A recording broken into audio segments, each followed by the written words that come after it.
Hello ladies, I'm Kate Driver, naturopath and the perimenopause practitioner. If you're low in energy and you've tried loads of different things and you haven't addressed your water or hydration levels, then you could be easily dehydrated even if you're drinking enough water. So what I wanted to touch on is that many of my clients, I just would say about half of the ones that I see, are drinking perhaps enough water, but they're not drinking alkaline water. Where I live in South Australia, our water is actually quite acidic. The pH is about 6.3. And this means that the water doesn't get into the cells and go where it needs to go to produce energy. And if your water's alkaline, it does. It needs to be at least a pH of 7, which is neutral, but we need it to be more alkaline, preferably about 7.5 to 8.5. And that is why you see pH or alkaline water around in supermarkets now, but you can more easily alkalise your water at home with a under sink filter. Now, the wellness filters are some good ones that also get rid of fluoride and chlorine, and they also alkalise your water.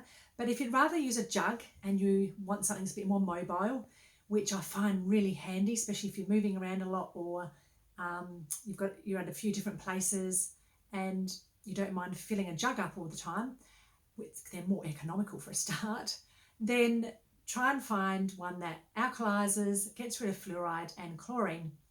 The reason for this is because chlorine we all know about.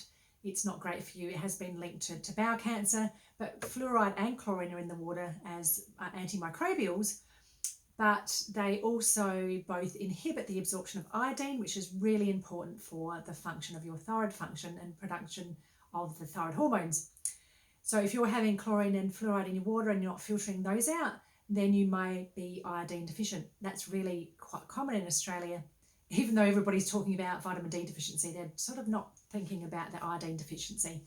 And I see loads of women with thyroid issues, even subclinical, which means that there's still symptoms that are showing, but it's not showing obvious signs on a blood test, but it's just starting to change. And this can definitely affect your hormones and the way you feel through perimenopause and menopause, or really at any age of your life, but particularly at this time when you need your thyroid to be functioning optimally. So look at your water, make sure you alkalise it, get rid of fluoride and chlorine. And if you'd like to look at some water jugs, the ones I recommend in Australia are from Waters Co Australia, and it's called the Ace Biofilter jug. And otherwise, there's a company called EcoBud, and they've got a Gen 2 filter, and they've got a few different variations of that Gen 2 filter. And I love both of them. I use both of them, and you'll find a difference of the taste of your water, and you'll get used to that taste, and then you'll realise that you're actually absorbing the things that you need to be absorbing, like the iodine.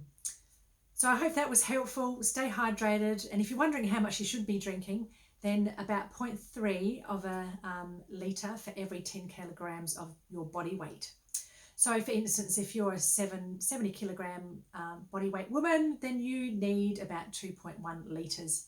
And that should be sipped slowly throughout the day. Don't just guzzle it all at once. I'm sure you wouldn't do 2.1 litres, but if people feel like they need to catch up, don't just keep guzzling, because then it will flush through your system.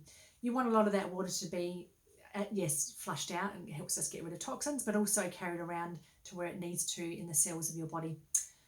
So thanks for listening, ladies. Stay well hydrated, and thanks for listening, and I'll see you on the next video. Bye for now.